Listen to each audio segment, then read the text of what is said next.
Chocolate town for chocolate workers. If you love chocolate, maybe you have eaten a bar of Cadbury's Bournville chocolate. But Bournville isn't just the name of an English chocolate bar. It's the name of a village which was built especially for workers at the Cadbury's chocolate factory.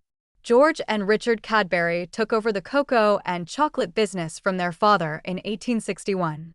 A few years later, they decided to move the factory out of the center of Birmingham, a city in the middle of England, to a new location where they could expand.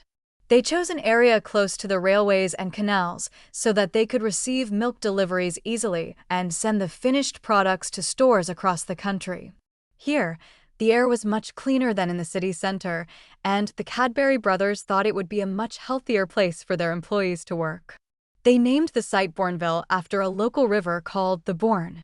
Ville, the French word for town, was used because at the time, people thought French chocolate was the highest quality. The new factory opened in 1879. Close to it, they built a village where the factory workers could live. By 1900, there were 313 houses on the site, and many more were built later. The Cadbury family were religious and believed that it was right to help other people. They thought their workers deserved to live and work in good conditions. In the factory, workers were given a fair wage, a pension, and access to medical treatment. The village was also designed to provide the best possible conditions for workers, too. The houses, although traditional in style, had modern interiors, indoor bathrooms, and large gardens. The village provided everything that workers needed, including a shop, a school, and a community center where evening classes were held to train young members of the workforce. Since the Cadbury family believed that their workers and their families should be fit and healthy, they added a park with hockey and football pitches, a running track, bowling green, fishing lake, and an outdoor swimming pool.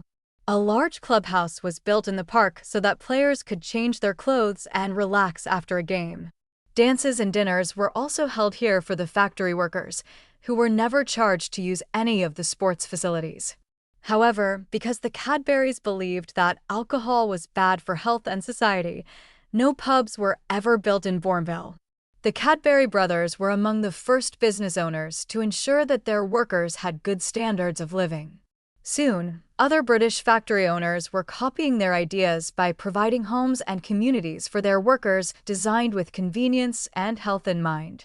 Today, over 25,000 people live in Bournville Village. There are several facilities there to help people with special needs, such as care homes for the elderly, a hostel for people with learning difficulties, and affordable homes for first-time homeowners and single people. Over 100 years since the first house in Bournville Village was built, the aims of its founders are still carried out.